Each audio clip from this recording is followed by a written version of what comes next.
Hello and welcome to the Game Theory Podcast. I'm your host, Sam Vicini. We are presented by The Athletic. Today on the show, we are talking about what it's like to root for a rebuilding team in the NBA. And to do that, I've got just the best person I can imagine to talk about this with. It's Andrew Schlecht, host of the Down to Dunk podcast, our tremendous Oklahoma City podcast. He is the host of the Saturday Slam and Jam on the Athletic NBA feed. He's around the Athletic NBA show. He's around the Daily Ding occasionally. Just an just a multi-purpose podcast host. Andrew, how's it going, man? It's going great. It's going very, very good. After a loss to the Kings, I'm feeling energized. It's so interesting, and that's why I wanted to talk about this. I've got my Pitt Panthers hoodie on, which is why I'm wearing yellow, because I needed to get within the mindset of something that is desperately in need of a rebuild. Yeah. Something that is desperately in the need of a reboot. And good God, does Pitt basketball desperately need a reboot? Andrew, over the last, let's go with decade, I would say, you've rooted for a contender on some level, right? Maybe not always a title contender, but a team that was trying to win games really up until last year and has always been competently run and successful in achieving their goals. But over the course of the last year and a half, let's say, basically, I think the point where you can really pinpoint it was like the 28-game losing streak or whatever it was, right? Where wins just went out the window. Yeah. It was just like, there's no circumstance here where we're trying to win games. I wanted to kind of just do a podcast about what it's like rooting for a rebuilding team. And just how does one continue to build that level of excitement and enjoyment from the fan base? Because Oklahoma City has done that somehow. Yeah. You look at the TV ratings just from general fans. Like, I think that, on the Twitter side, you're always going to have like the heavily engaged fans that tend to run on Twitter spheres for every team, right? Those fans are always going to be there. Like, they're always going to be around. They're always going to be engaged. They're always going to be excited. But in Oklahoma City's case, I think that it's really interesting that they just did this announcement of what the local TV ratings look like for each market. And Oklahoma City was in the top half, despite the fact that they are the fourth worst team currently in the NBA right now. Does that sound right to you? Yeah, that's right. And I was really interested upon seeing that to kind of just discuss how this entire thing works and how it works from a fan perspective, more than from like a team perspective. Because look, I talk about like teams rebuilding like every freaking day on this podcast, I feel like, on some level. Yeah. But we often don't talk about it from the fan perspective, and just there's all this like consternation and hand wringing about, like the fan, it's so hard on the fans whenever teams lose, and it's so hard. It's like concern trolling on some level, right? About fans. And I think that you guys have had like the best attitude about it, like that I can remember. You guys in the Philly situation, whenever Sam Hinkie was there, was just almost like a culture war, it felt like, on some level, between like the radio hosts and then Spike and Mike on the rights to Ricky Sanchez. Like, it was this weird thing. But Oklahoma City, it feels like everyone is engaged and everyone's just like kind of rolling with it. That's my preamble to this. I would just love to hear your perspective to start on just kind of all of what I said. Yeah, it's been really interesting shifting, because when I started podcasting, it was right after the Thunder went to the NBA Finals. And it's like, it's all about winning. It's all about like, what is this small piece going to do to get us closer to a championship? Now, following this team is like, you live in the theoretical. Like, everything is theoretical. Even the guys that are on the team. It's like, when we watch what Josh Giddey's doing, like, he's putting up these historical numbers, like crazy passer, crazy offensive rebounder, just kind of a strange player. And like, we can't even allow ourselves to like enjoy this now. We have to think about what he can be in 3 years, you Right. know? And then So on same top of thing it, with Shea. you guys have the most theoretical player in the NBA in Poku that I'm sure we'll talk about later. But Yeah, like he's like the perfect encapsulation of this entire thing. And yeah, without a like you doubt. mentioned Shea, like Shea's really freaking good right now. Yep. But like he is somewhat theoretical still, like not in terms of being a great basketball player, but in terms of the way that he'll work on like a great winning team, I think. Yeah. Yeah. It's theoretical. And then it's also, you live in the bizarro world, right? Like where you you're rooting for your team to lose in the end.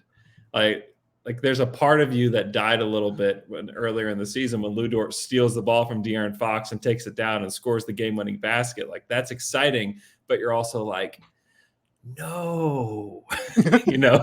And it's just a weird feeling. Like the Thunder won in Indiana the other night. You should be excited about that, beating this team with Tyrese Halliburton. Like, and you're this skeleton crew of a team where basically all of your bench guys are out. You don't have Josh, and you're playing with essentially Shea, Trey Mann, Darius Baisley, and the Oklahoma City Blue. And you still go up there and you win. And I had conversations with lots of Thunder fans over the weekend that I'd just be walking by them. Like I was at church and they're walking by me and they're like, oh, I can't, we really needed that loss. We really needed to get that loss. I'm like, I know, man. I know that was a bad one. And you know what? I would credit the guys at Tankathon, because to have a place to go to, after every game or like every week, like you go and you check on it. Like there wasn't a place to do that. And it's actually kind of it's a really interesting website and a really interesting place for tanking teams to go to and for fans to go to, because it encapsulates the bizarro world that we live in now. Well, I guess that like I would follow that, and I think that's a really good encapsulation of the entire thing here. I would follow that just by asking this question. It feels like you said this is not just like an internet fan based thing where Thunder fans are they're not trying to win games. Like they don't get upset when the team loses. Yeah. It feels like it's a fan base wide thing where the fans are rooting for the team to lose. I'm not sure. Look, I'm sure there are examples out there of teams that have done this and fans that have like jumped totally into this like this. Yeah. But I'm not sure I can remember one that is as fully engaged in buying into the tank in the way that the Thunder fan base has bought into the tank, is still watching games, like is very happy to watch games. Like Sure. the level to which Oklahoma City ratings are better than like Denver Nuggets ratings right now is insane to me, right? Yeah. Like fans are still tuning in. They're excited. How do we think that the Thunder, and how do we think that the fan base in general has gone about cultivating a situation that just fosters this level of excitement and anticipation, knowing the results essentially going into the game? Like we know that the Thunder are basically a 70% chance to lose every single game that they play, if not more. Mm-hmm. So how do we think that the team and the fan base has continued to have that level of enthusiasm despite that? I think some of it is the last draft that the Thunder had is turning out to actually be a pretty good one. And on draft night, it didn't feel like that. It didn't seem like that, especially at the lottery last year. It felt like, oh my gosh, like what are they going to do? They've got to trade up. If they don't trade up, it's going to be a disaster. It turns out like they've got some good players and the guys you want to tune in to watch. Honestly, like Shai Gilgeous-Alexander's a guy you want to tune in to watch. I think that Trey Mann is becoming one of those guys on a nightly basis where like, I want to watch this dude play basketball. Like he's so smooth, like his handle's smooth. His step back is really, really something fun to watch. He gets to the basket. He's got these leaning floaters. I think people like watching him. And honestly, I'd be really curious to see what the ratings were last season whenever they were going through their losing streak, because I cannot imagine they were very good. Like, people were not as engaged with that team. Like, even though like Poku was playing a ton and you're still trying to figure out who some of these other guys were, like, that team was not fun to watch. This team is just a little bit different. You have Mark Daigneault, who's got another year under his belt, who's done a really good job with these guys.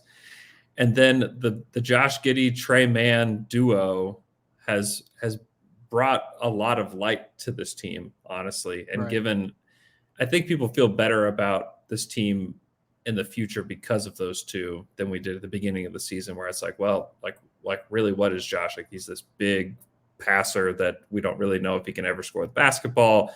Like, Trey Mann felt like a reach on draft night. Like, is he ever going to defend at the NBA level enough to make an impact? You know, there were just so many questions, where now it's like, wow, like, Josh Giddey is probably going to be on the all rookie first team, and Trey Mann may not make the all rookie team, but he's certainly somebody to watch for in the future. You know, there's more excitement around those guys. And even guys like Poku, who 2 months ago looked like, oh my gosh, like, are they gonna cut him? Like, are they gonna send him back to Europe?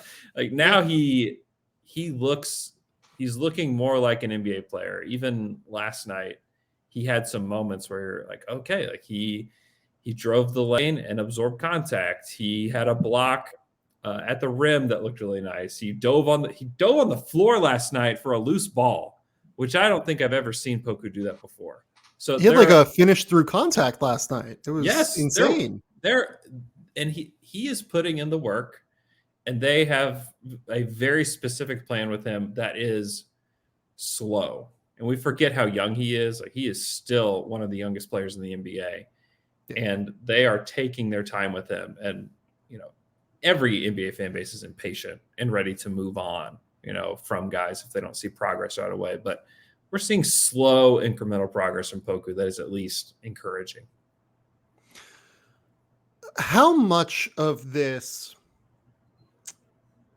enthusiasm about this team that is tanking, it has to do with the way that the organization has positioned it? I think that that's such a critical thing, that the organization has done a really, really good job, in my opinion, of positioning this, both in terms of roster moves that they have made, in terms of like going out and getting 1 billion picks, going out and actually putting in the work to make themselves a viable long-term threat, as opposed to like sitting in that middle ground while trying to lose games and not having a ton of assets. Like, I think that, you know, all due respect to the Rockets, but like, you'd rather be in Oklahoma City's situation right now, if only just because you have all of the extra picks moving forward, in addition to the players that you have on the roster already. Yep. How much of this level of hope do we think has to do with the way the organization has gone about its business? Like, is this like a specific situation, or do we think this can be like actually built out to other situations for teams that are tanking, that aren't playing particularly well? Like, I'll give you an example. Like, it was insane to me that Houston couldn't build a market for Eric Gordon to trade him and get like additional picks at the trade deadline. Yep. This is another team that's not competing. You know, should they have just like taken a, you know, late first round pick? I mean, honestly, like, I think that maybe the picks that were being offered weren't that great, right? And maybe they want to keep Eric Gordon.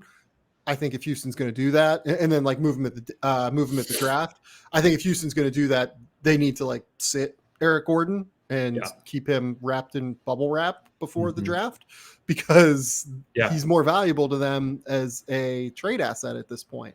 And I think that Oklahoma City in their front office has recognized how important that is to their build, and how important, you know, not to say they don't treat people like players and like human beings, but they understand the asset value of assets. And I think that like middle ground is a really difficult thing to hit. Yeah. And Oklahoma City hits it really well because they have this genuine organizational competence and genuine organizational care for everyone that seems to come in. It's a family-based atmosphere. Like how much do we think that the organization has to do with this ability to instill hope in the fan base? I think it's almost all of it, because we've seen teams try to do this, and almost everything in the NBA goes back to who owns the team and do they trust the management. There is complete trust and alignment from ownership to Sam Presti. And then that is passed down to Mark, who's passed down to everybody else. And that is like that's the number one thing. Because why did the rebuild not work in Orlando? Like, why has it not worked in Orlando for forever? Well, it's because they get antsy and they make the GM do something, and then they fire the GM because they did the thing that they told them to do. You know, that's not going to happen in Oklahoma City. So I think now they're back to square one. They're rebuilding again with their young players. Yep. And that's not going to happen in Oklahoma City because there's alignment there. And I mean, frankly, if ownership came to Sam and said, "Hey, you need to be in the playoffs next year," he'd be like, "Okay, well, I have a 10,000 picks." Right? He literally has 38 picks that he can play with right now, and say, "Okay, well, I can probably field the team with those 38 picks." They're not going to do that though. They're very much aligned, and then also they have a track record already. They've done this already. Right. They did this with the Kevin Durant, Russell Westbrook, James Harden, Serge Ibaka teams. Like, they did that, and then you lose Kevin. You have this incredible season with Russ, and then you build another team that wildly underachieved with Russell Westbrook, Paul George, Melo, Jeremy Grant, Steven Adams. Like, that's a good team. Like, go back and look at those rosters. Those were good teams. Yes, those should have been good teams. They were not. However, you just watched this GM take what looked like. I mean, I remember I was talking to another beat writer the day of the Paul George trade. And I was like, man, the Thunder are absolutely screwed. Like, they've got these like bloated contracts and Enes Kanter and Victor Oladipo. And like, what are you like? Those guys really aren't that good. Like, what in the world are they going to do? They're completely stuck. And then within like 6 hours, like, oh, they have Paul George now. Right. You know, and then the Paul George team doesn't work out. And it's like, oh, now you have a like blue chipper guy on a rookie scale contract and a billion picks. Oh, right. Okay. And like now, and then they take that entire roster and then flip it over. And like Sam just has proven through time that like, you can trust me, you know, through the Durant era, through the Russell Westbrook era, flipping over to like this weird Chris Paul year where you're like, holy crap, like he just successfully traded Russell Westbrook for one of the best players in the NBA plus picks. How did he do this? And then he flips Chris for something good. Like, everybody was like, oh yeah, they just probably need to buy out Chris, or they need to go ahead and attach 2 of their picks to get rid of Chris. Like, no, actually I'm going to get an asset in a deal for Chris. Right. And now they flipped everything so much that like the pick acquisition time is like close to an end, and it's time to just and maybe you can churn some of those picks into others like they did last year with the 16th pick. But Sam has just proven time and time again, like, you can trust what I'm going to do. And Sam has made it very, very clear publicly that this is the plan. It's going to be slow, and they're going to try to get high-end talent. And frankly, it's just because the Oklahoma City market can't get anybody any other way. I mean, the best free agent that's ever come to Oklahoma City is probably Nerlens Noel. Probably true. I'm really trying to think back. Yeah. Patrick Patterson, Nerlens Noel, Anthony Morrow, like, those are the guys that you can point to and say, is that like, you honestly can't even use that. Like, don't use free agency. Just don't do it.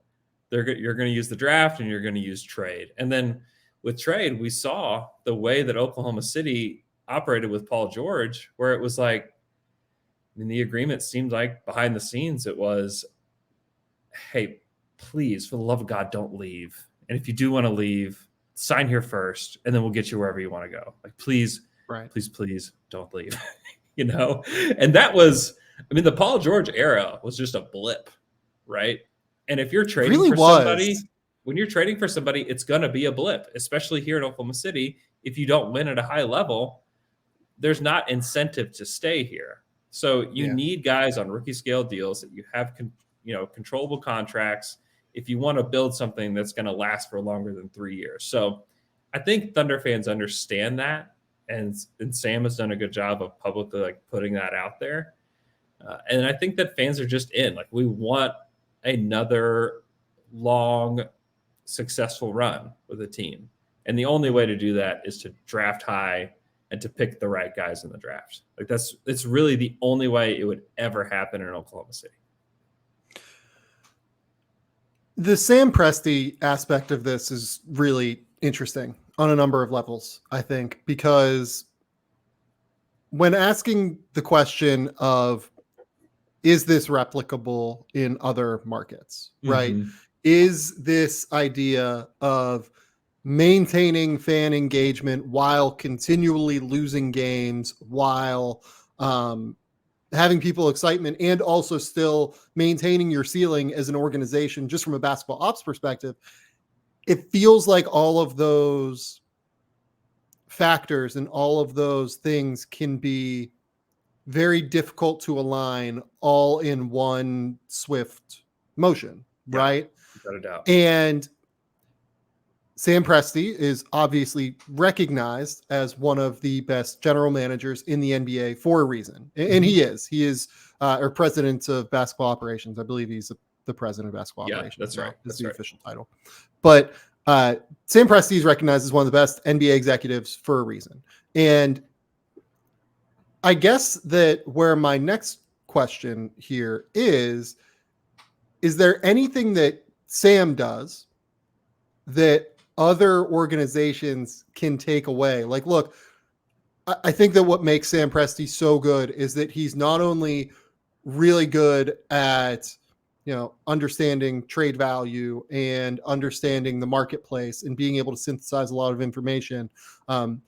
He also is a good scout. Like, I don't know that he's the best scout that Oklahoma City has necessarily, but he's a good scout that listens to his other scouts that he has faith in and trusts and everything. He also cultivates like a familial relationship. Like I'm sure you've talked to Sam Presti. I've talked to him, I think, once or twice. You feel really warm when you talk to him. Like, he's a really good human being and just like a good person. And you can understand a world where that filters down through the rest of the organization. And I wonder how much of what he does and what he does can be taken away for other teams that are trying to build in the way that Oklahoma City is now. Obviously, he has more ownership trust because he's built that trust over a sense of many years, right? But is there anything beyond that ownership trust that he does that can be taken away by other teams that are rebuilding that will allow them to have success, not only in terms of roster building long term, but also in terms of just like fan engagement and keeping fans enthused about the product? Mm-hmm. I'm reading this book right now called Atomic Habits, and it is like every time I read a chapter, it's like, oh my gosh, like this is Sam Presti. Like, it talks about how like one of the first stories in it is about the cycling team that tried to make 1% improvements every single day. Whether it was like, we make sure that we're sleeping on the right pillow today. That's what we do today. And we get better in that way. Sam is seemingly always looking for any sort of advantage that he can get. And one thing that he's talked very publicly about, he's just extremely analytical when it comes to team building. That it's, and you can see it, and everybody loves to talk about this trade, but you can see it most in the trade that he made at the draft, where they traded the 16th pick for 2 future picks, where it was, they could have had Alperen Şengün. And everybody feels like, oh, he made such a huge mistake not taking Şengün. Like, he's such a good player. The value, like, everything has a value. I think that that's another thing that he does well, is that everything has a value, and if you exceed the value, boom, it's going to go. And I think that he thinks about the draft that way. He thinks about players that way, and I think that that's something, like, he's not an emotional person when it comes to decisions. Like, he is going to make the best decision for the organization. Now, I do think that in other ways, he does try to cultivate like family and stuff like that within the team. Even in, like, I think you look at guys like Mike Muscala and Kenrich Williams, who could probably play on a different team and be really good. Like, Mike Muscala has been one of the best shooting bigs this season in the NBA, and nobody but John Hollinger ever talks about it. So here's a funny story. I wanted to put Mike Muscala on the trade big board that Danny, Seth, and I do every year. And the board was like 50 names long, and we were trying to cut it down a little bit. And we got told, like, just like get rid of Mike. Like, no fans really care about Mike Muscala, and that's true. But, like, Mike's good. Mike's like a good, versatile NBA big that can shoot. And he loves Oklahoma City, and he loves being here, and he's bought in. And I think he's a guy that would like to have around here long term. And the Thunder value those kind of things. I mean, you look at the first rebuild and the way they kept Nick Collison. They probably could have gotten something for Nick Collison if they were to put him out on the trade market. They decided that it would be better for the team overall to have somebody here that understands the culture of the team. They understand the city. They love the city. They want to be here, and they work every single day. And that's what Mike Muscala and Kenrich Williams do. And Kenrich is a guy that everybody mentioned at the trade deadline. Oh, he'd be great for the Jazz. Oh, man, he'd be great for the Mavericks, and on and on and on. You can name every single team in the league. Kenrich Williams can help them. I think the Thunder could have gotten something for Kenrich Williams at the trade deadline. I think if they were willing to trade him, they could have gotten maybe 2 seconds or maybe a late first. They could have gotten something for him. They didn't, in part, I think, because he embodies what the Thunder want a lot of these guys to feel. Like, they feel pride for being a part of the Thunder organization.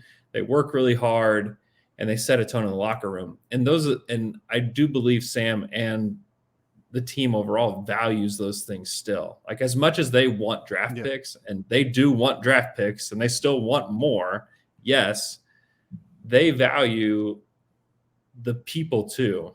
And, you know, you can just go and watch, like, any of the, like, Chris Paul after his trade, or Paul George after he was traded. Like, what did they say about the Thunder and how they handle their business? Like, nobody's like, man, the Thunder really don't know what they're doing. They don't really know how to handle the business. Like, they're all like, yeah, they worked hand in hand with me. I knew what was happening the entire time. You know, no one's caught by surprise by any of this stuff. So, and I think that's where the difference is between what Sam Hinkie did and what Sam Presti is doing. Right. Agreed. And I think Sam Hinkie, like, did a great job with Philadelphia. I think that the results of what Sam Hinkie did are being borne out now with having Joel Embiid and being able to pair him with James Harden, having all the picks that they had that coalesced into different players that were moved around for other different players and ultimately ended up being James Harden, right? Every pick, every acquisition, every signing, it's all interconnected for future signings many years down the road, oftentimes.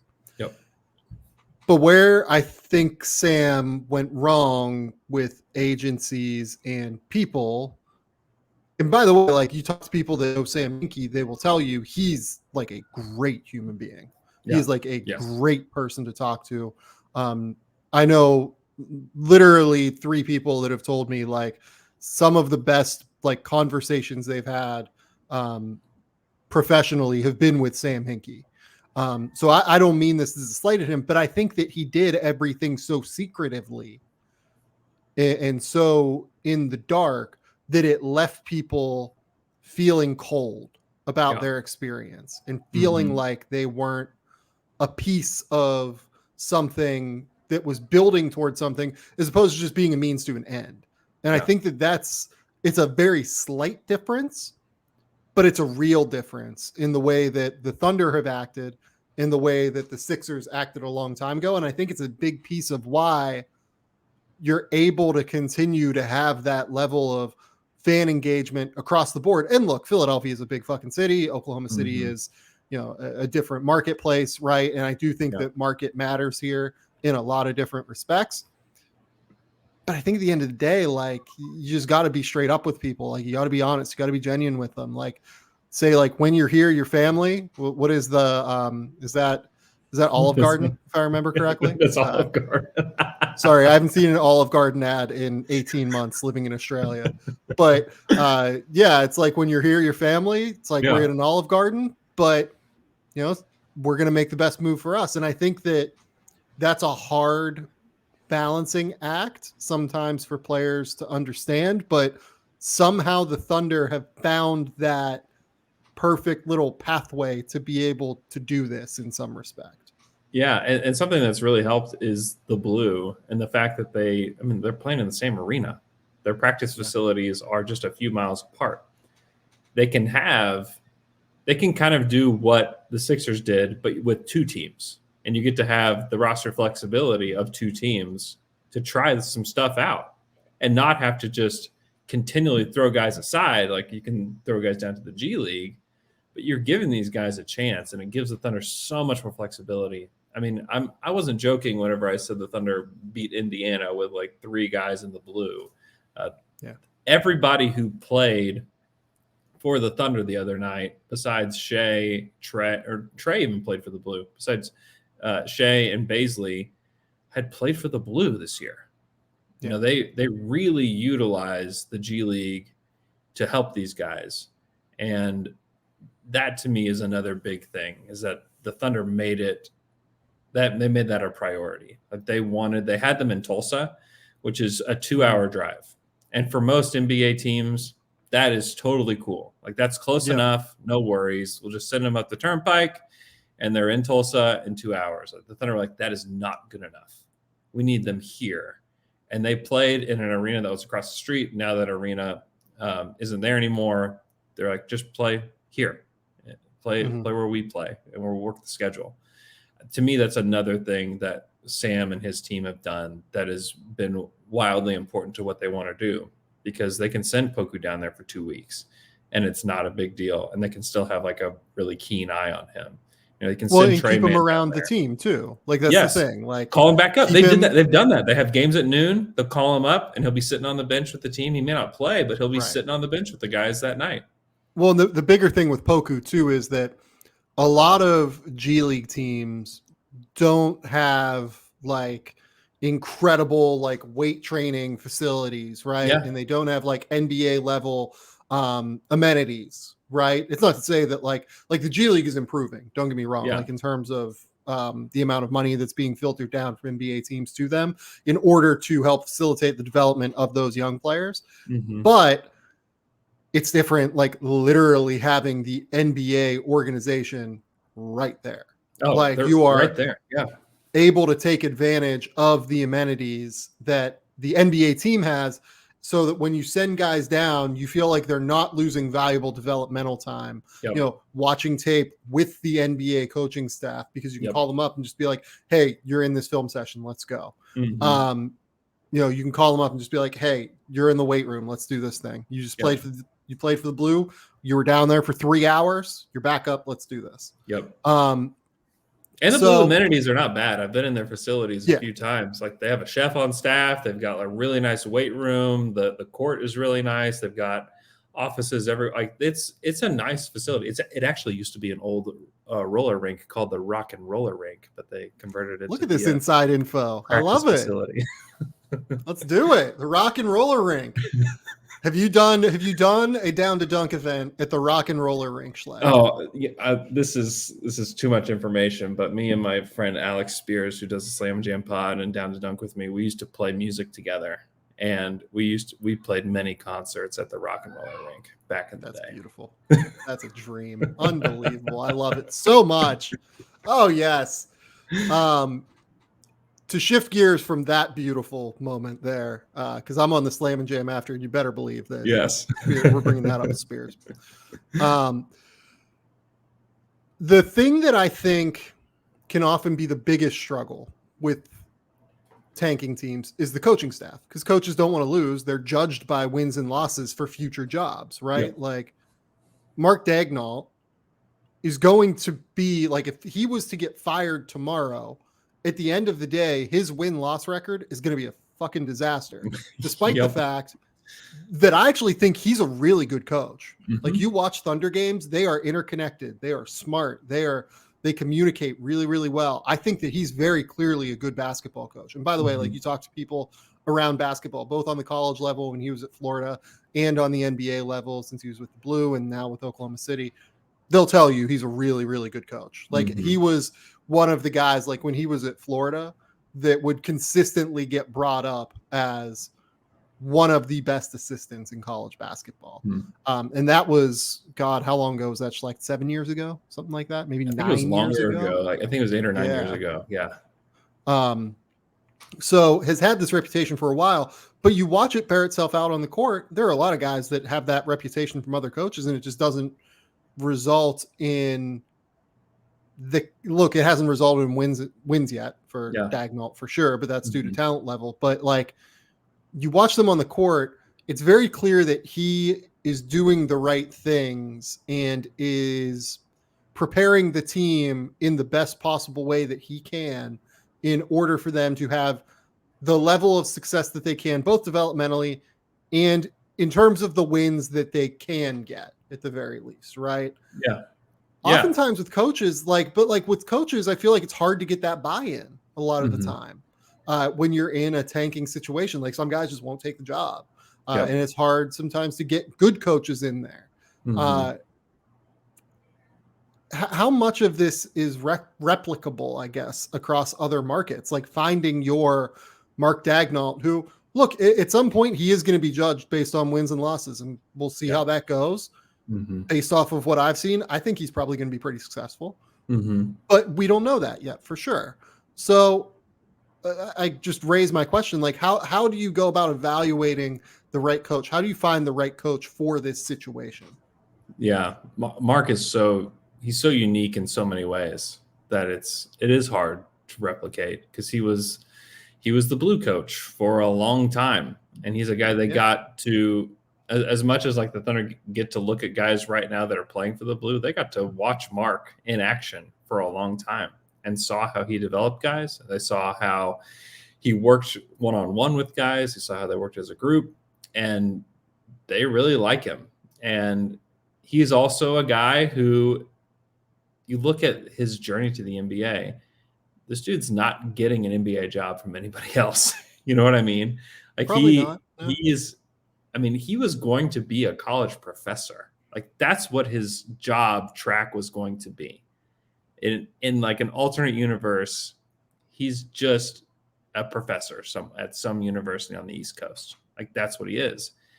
And through just kind of some crazy events, and through really Sam Presti kind of being obsessed with Billy Donovan and being obsessed with the Florida program, he gets offered the Blue job and gets brought up.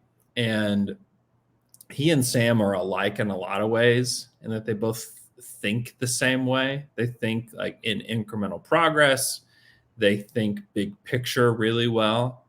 And I think they're both like really kind of motivational characters within the organization. Like, you listen to Mark talk for like 5 minutes, you're like, man, like, I can run through that wall right now. Like, he just makes you feel good about yourself. And the players the players speak his language, and like have been for a while. They get up on the microphone. They're just saying things that Mark says to them all the time.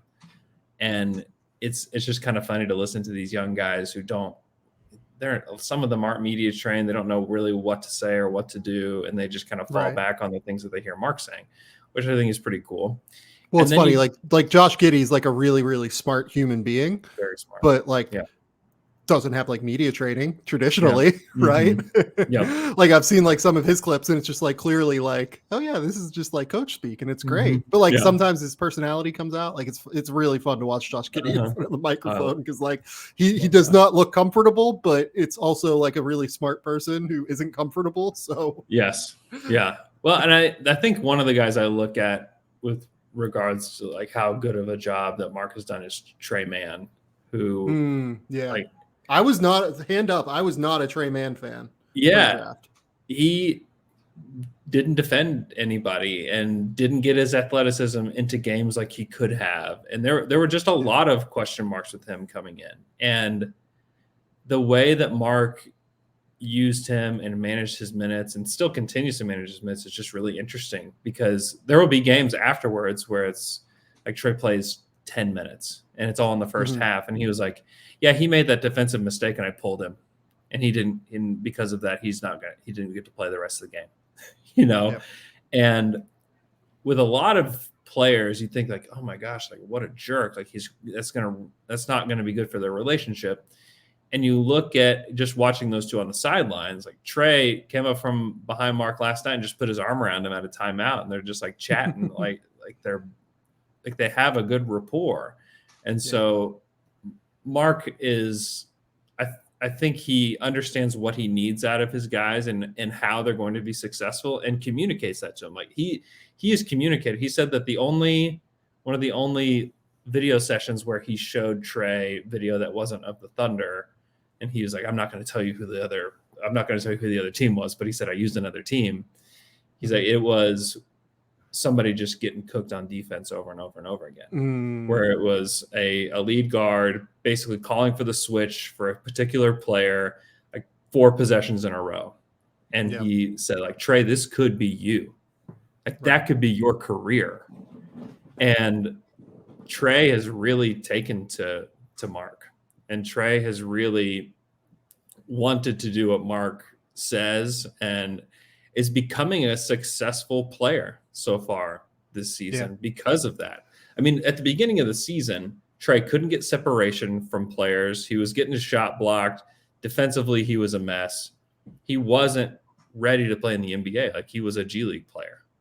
And now you watch him and he is passing and creating space whenever he wants. And he's not a good defender and he may never be a good defender, but he's at least in the right spot and he's at least going to try.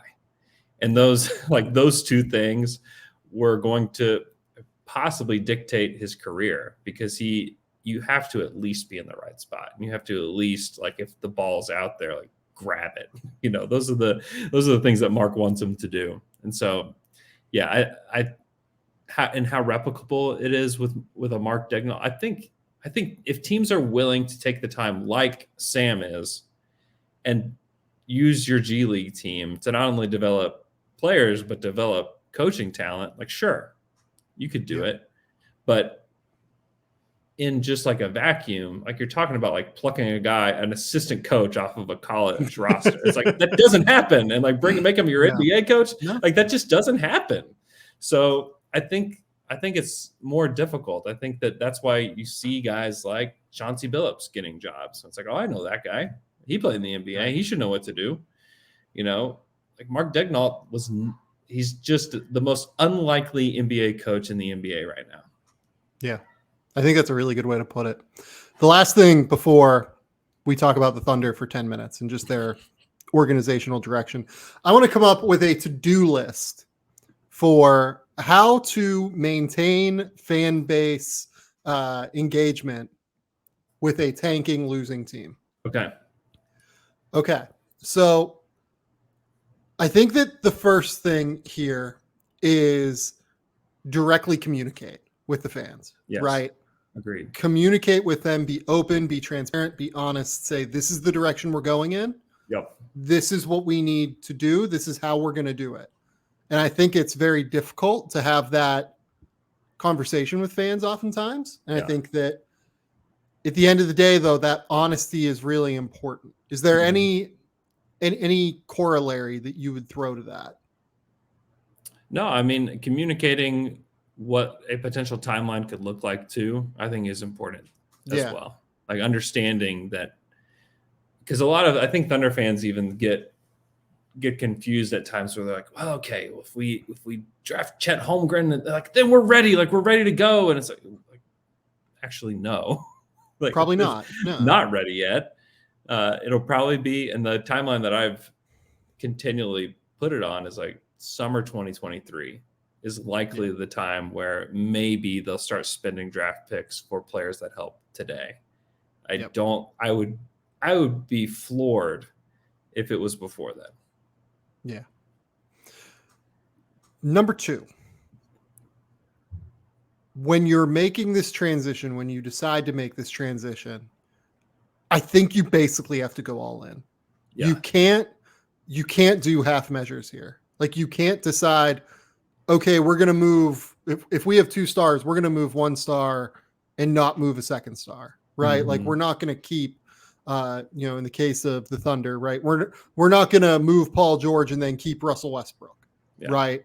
We're going to move all in on what we're doing. We're going to rebuild, and we are going to set ourselves up within those moves with assets that allow us to accumulate assets and accumulate further assets down the road to set ourselves up for long-term viable success. Do you have any other corollary to that one? I do not. No, I think that's right. Okay. And I think some Thunder fans would even take it a step further with where the Thunder are. It's like, I don't know that they've gone all the way in. Like they could go further. Like they could have traded Kenrich and Muscala. I'm telling you, this is like how psycho we are here. It's like we want, and right now a lot of Thunder fans aren't satisfied with the 4th worst record. Like they want the worst record. And the Thunder haven't been the worst team 2 years in a row. They haven't been the worst team. And they wound up with the 6th pick last year. It ended up working out fine for them. It could have been better. They could have Evan Mobley right now, and things look a lot different if you have Evan Mobley over Josh Giddey.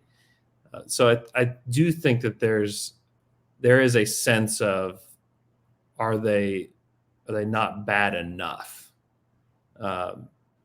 So yeah, I do think that has been going on throughout the fan base quite a bit, actually. That's so interesting to me because they're pretty bad. Like, let's just be real with it. They're pretty bad. We want to be the best at being bad. But like, here's the thing. Lottery odds are so flat now that I don't know that. I think that there probably are diminishing returns on being the worst team, to be honest. Being completely incompetent, there are probably diminishing returns. We've seen what it takes from the teams that are below the Thunder to get there. There are times where things have completely fallen apart inside the locker room in Houston, where things have not been good, on the court. There's a lot of frustrated fans, in Orlando. There's a lot of frustrated fans in Detroit, about the direction that they're heading. And I think there's less like organizational frustration with the Thunder, and it's more they worry about the odds and worry that, and some of it's not even the odds. It's just like how far you can fall. Having the worst odds it's sometimes it's not even about the odds. It's just about how far you can fall. And if you're sitting at 4, you can fall pretty far. If you're at the 4th worst odds, if you have the best odds, you're still guaranteed a top 5 pick. I think that's where it's like, okay, like are you as collectively as a fan base, are we going to be okay if they wind up with the 8th pick in this draft? I think that's where it's dicey, and that's where fans are like, let's just go all in. Like I'd rather just have the worst record. Right. Number 3, organizational alignment across all pieces of the pie. You need to know that ownership is locked in to what the general manager / president of basketball operations vision is. You need the coaching staff to be aligned with the basketball operations department's vision. And you need players that understand that this is a developing situation, not a win now situation. And while that might be frustrating, you need guys to have that just general alignment across all facets of the organization. I can't emphasize this one enough. Yeah. I think that the alignment across the board is by far the most important part here, because if something goes out of whack, and for instance, if Shai Gilgeous-Alexander next year goes, fuck this, I hate life here and I'm miserable, that's going to create problems for Oklahoma City, and it's going to set them back on this current trajectory. So you need that organizational buy-in to understand, and part of this is just over communicating and making sure that everyone is on the same page, but you need that organizational buy-in about where the team is going. 100%. Yeah, that's something that Thunder have going for them. And yeah, if you don't have it, you end up in purgatory, honestly. Like you end up, that's why the Kings are where the Kings are today, is because they could never pick the direction, and then as a result, you always end up with the 8th or 9th pick in the draft, and then you always end up with that kind of talent, and sometimes you hit, sometimes you don't, and you're still you're just in the middle, like you're just stuck. Yeah, and that kind of goes toward the idea of being all in, right? Yeah. Like you need to be all in on this process, otherwise you're going to end up in the middle. Like I think the Wizards have ended up in the middle for the most part. Like you end up with Denny, Rui, and Corey Kispert in the last few drafts while having Bradley Beal. Not to say Bradley Beal's like a bad player or anything, but like when you have Bradley Beal, I don't think Bradley Beal is enough to compete for a title either. Yeah. And or a playoff spot for that matter right now. Right. In the East. So in the East is good this year. And look, like step 4 here is just making good decisions, right? Like making analytically inclined decisions, not getting too attached to your own players. I think is like a critical thing that a lot of teams do. Obviously, every team that selects a player in the draft probably has that player just as high, if not higher, than any other team in the league, right? Because that's the nature of drafting. You draft the guy that's highest on your board when you take them. But adjusting to new information, not falling in love, not just like being all in on that guy is so critical. And you do it. And look, like it's easy just to say, make good trades, hire good people. But like you can control that by being like a smart general manager on some level.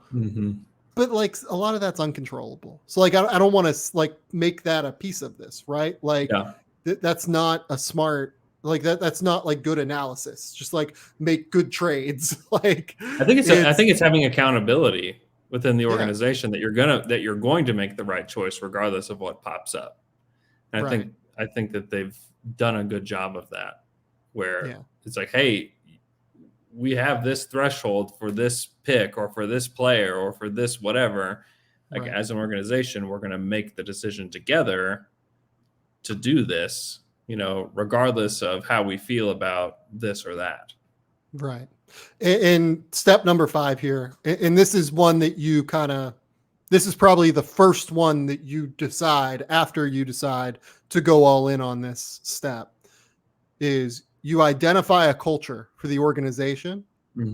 You create a familial atmosphere within that culture, taking players that fit within that culture, and you stick to it, and you build that culture out. Because I think that that's the only way you're going to keep people on the roster happy. It's the only way you're going to keep, frankly, basketball executives happy. Because if you're good at this, you're hiring smart people, you want to keep smart people around, right? Same with coaches. You want to keep smart coaches around, you do it by keeping them happy and keeping them within a familial atmosphere. So I think that culture aspect is so critical here. And I think Oklahoma City's done a really good job. And I think that that's ultimately kind of how you build a rebuilding situation that the fan base can buy into, and that you can actually be excited about rooting for, even though they're not winning games. Yeah, totally agree. Yeah, I think that really does encapsulate the way the Thunder have done things to this juncture. Yeah. Okay. And I think all of those are like replicable on some level, right? Yeah. I think that all of those are actually things that you can build to other organizations and make them work. So let's talk about the Thunder real quick. Okay. The Oklahoma City Thunder are one of the more fun teams that I watch every time I watch them. Yeah. Like I just like have a smile on my face watching Josh Giddey. How excited have you been about watching the Josh Giddey development? It's been really fun to see him actually get better, which is not incredibly common among rookies to be watching them in February and they look better than they did in October. A lot of them hit a wall. Yeah, he really hasn't, and some of that I think is because he's not the most athletic guy. Like, he doesn't have to get his athleticism into the game. What he gets into the game is just how smart he is. And I think that he's gotten a second and third look at a lot of these teams and has started to figure out what he can and can't do on an NBA court. And he's started to really thrive. They had that stretch without Shea, and he was just filling the stat sheet every single night. Like, he's probably an underrated rebounder at this point. A really good offensive rebounder. He finds the corners. I mean, the kind of passer that he is, or that he could potentially be, is like a top 5 passer in the NBA. In part because he's so tall and so strong, that he's just a weirdo. Like, he's just one of the weirder guys to watch in the league. He's got this hair that is just like flowing, and he's always putting it behind his ears, and it's feathered and lethal cotton. Yeah, that's right. he kind of snakes. He's a little bit like Shea in that they kind of snake around the paint and find these little pockets here and there. He's got a floater game that he's working on. It's not perfect, but it's passable. And then he's just not afraid of anything at all. Like, he's not afraid to take a shot. He's not afraid to miss a shot. He's just not afraid of anything. He's not afraid of defensive challenges. Like, everybody, you watch him athletically, and you have every right to believe that he's not going to be a good defender in the NBA. However, he's making it work through strength. He gets by and how smart he is. Yeah, he's not ever going to be a great defender, but he's been passable in year one as the second youngest rookie in the league, which is he's been impressive. I think he could be a good defender at some point, to be honest. Like, he's so smart and he's so big. Like, that's the thing. Like, he's giant, and he's gonna get huge. Is the thing that I think most people don't understand, is like, he's got this frame as a 19-year-old where you're like, whoa, like, he's gonna be a big, strong. Like, he's gonna have has the body of a forward, and he's gonna defend a lot of. I think he'll defend a lot of fours in like 4 or 5 years. Like, he's gonna be the point guard on offense, and he's gonna be defending fours on defense. Yeah. No, I think that's right. Like, I actually think he's probably going to be okay long term defensively. He's like shown enough already. I had to do a thing I was telling you before. I went and filmed something over here in Australia yesterday, and they asked me about Josh Giddey, and like, the thing that I said was just, it's so rare for a player to step into the NBA as a teenager and for me to feel like he's immediately one of the smartest basketball players in the league in terms of the way that he sees the court. It's a genuinely elite skill for him. I'm so impressed with him. I'm so impressed with him. In terms of Shea, like, where are we at on Shea at this point? Like, he's very good. He's very talented. He scores the ball at a level that very few players in the NBA can score it. We're good with where this is, right? Yeah, he's come back. He's scored 30 points or more in the past 3 games since he's come back from his ankle injury. He looks lighter, like he's moving better on the court since he's come back. He actually said last night that his cardio has gotten a lot better since the beginning of the season. And I think whenever they get better players around him, things are going to begin to look better for Shea as well. Yeah. Because right now he's playing with guys that nobody cares if anybody else has the ball. It's just all about him. And he's still finding ways to be efficient. And they haven't played very good teams. Like they did play the Suns, but they played against the Pacers and they played against the Kings, and he just lit those teams up. The Kings had no answers for Shea at all. He was getting to the rim he got to the rim like 5 different ways, 5 different possessions, scored every single time. And there's nothing that they can do with him.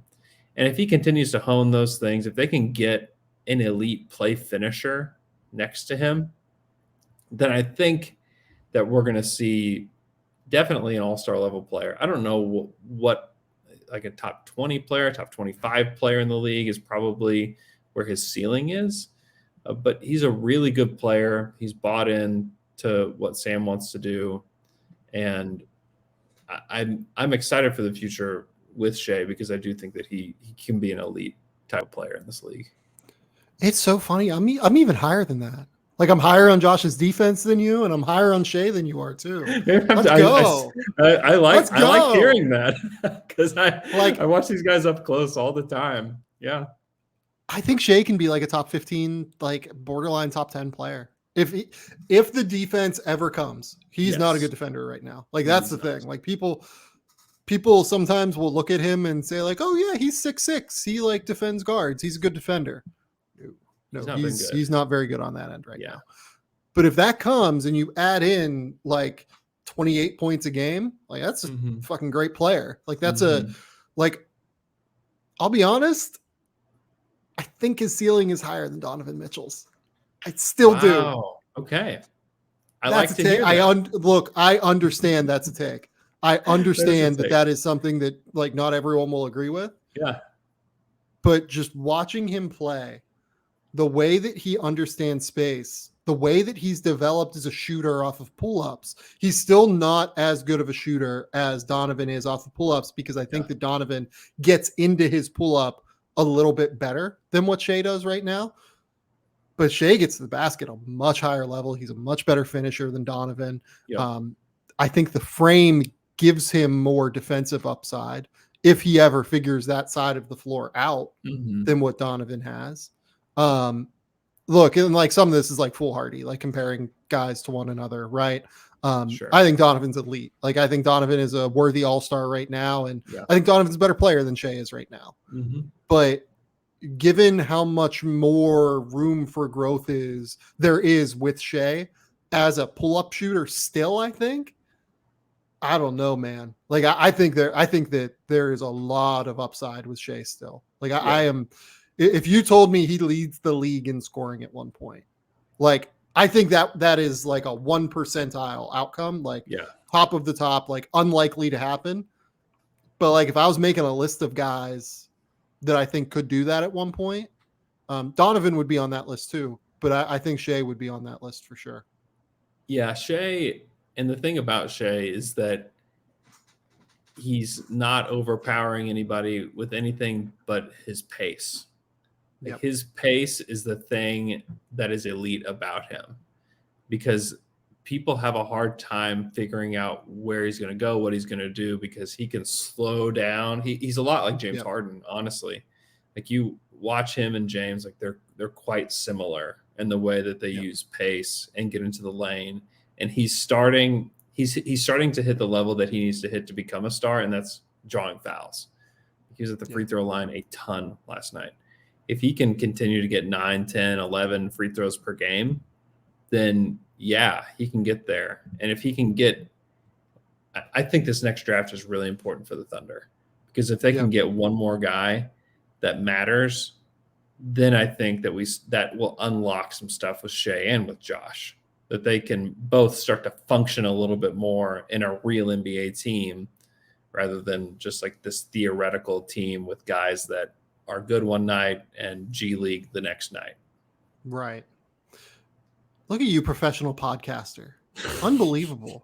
Because I was literally just about to segue into right now, who is the prospect that you want most in the 2022 NBA draft? It's got to be Chet. You think it's Chet? Yeah. I get that. Yeah. I get that. I think he offers so much upside. I think Mark Daigneault would do wonders with him on the court as a defender. I mean, you look at the way that they defended Domantas Sabonis last night with guys like Isaiah Roby and Olivier Sarr. Like, how many people are listening to this podcast right now and can picture what Olivier Sarr looks like? I bet you maybe it's like 20 people. Like, nobody knows who Olivier Sarr is. The Thunder forced Domantas Sabonis with those guys into 8 turnovers and like 8 or 9 shots in the game, period. Yeah. Because of the way that they schemed. Like, they completely schemed Domantas Sabonis out of the game. And they're doing it with guys that aren't good. They're doing it with guys that don't matter in the NBA. If they got somebody like Chet Holmgren, who's going to matter, who people are going to care about, who is going to be a really good defender at the NBA level, like, I think they could do wonders on the defensive end with him. And then offensively, I don't even know what to say. Like, he's just fun. And I think that he would run the floor with these guys. I think that Giddey would find him and he's going to catch and he's going to finish. I think a guy like that would be tremendous in Oklahoma City. I really hope he ends up in a competent organization, because I think that that's like where he will shine the most, is in a situation where they know how to scheme defensively. They can scheme with him defensively and like really take advantage of what his skill set is. Yep. The last thing here, the shining light of this podcast, the one religion that we ascribe to is Pokuism. How bright is that light right now? How bright is the Pokuism light? I would say it was at a flicker at best a month ago, where it was almost. But it wasn't dead. It wasn't quite not dead. It started. It's back. It's back. The light is back. It is not a bright light. It is not one that is going. It's not even probably one that will help you read a book yet, but it's bright enough to believe in at this point, because over this last stretch, like, he was with the G League for about a month, came back, and he started to look better. He's finally shooting above 40%. I mean, I need to recheck and see if that's still true today, because that was a big marker for Poku. No, he's back below 39.7%. He was above 40% for a hot minute, which he hadn't done in his career yet. Like, we've just been begging him to be normal bad for a year and a half. And he has started to use his athleticism to get into the game. He finished through contact last night. He dove on the floor for a basketball, which I hadn't seen him do. He's trying, and he wants to get there. He is getting stronger. He may not look like it, but he is getting stronger. He's bought into what the Thunder want him to do. Will he end up being an NBA player? I still have no idea, but he is incredibly fun. And even through this crazy one-handed pass last night that probably only Josh Giddey is the only other guy on the team that it could make, like, he still just has these flashes of just brilliance where you're like, holy crap, like, this guy, if he put it all together, he could be the best player on the Thunder. But it happens like 10 seconds out of like 5,000 seconds, Right. So right.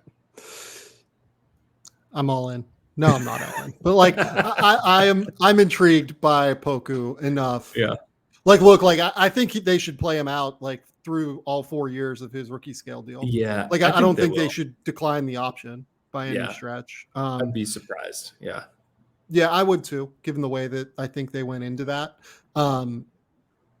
It's just a fascinating player. Like, the main rule with Poku is that there is between a 0 and 100% chance that he will be a good NBA player at some point. Right. I think that I'm still somewhere within that range, that there is between a 0 and 100% chance. Yeah. I enjoy watching him. He's fascinating. Yeah. He's getting better, and we'll see. And when I say getting better, I mean, he can be on the court and not be an embarrassment. Like, that's the level that we're at today. Like that's a big step though. Like, being on the court with NBA players and not like looking like you shouldn't be there. It's a big step. Yeah. Agreed. Yeah. I don't know. Okay. Andrew Schlecht, tell the people where they can find your work. Tell the people where they can find you.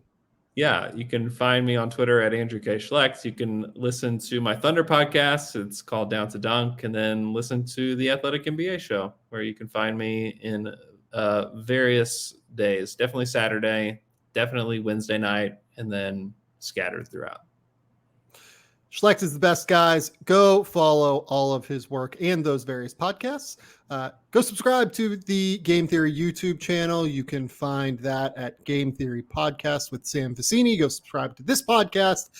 We will be back later this week. Matt Penny and I are doing a mailbag episode. We decided the last couple of weeks we have not answered any mailbag questions because we have just done mock drafts and ended up in a world where we were going way too long. So we wanted to answer some of your questions on the draft heading into March Madness.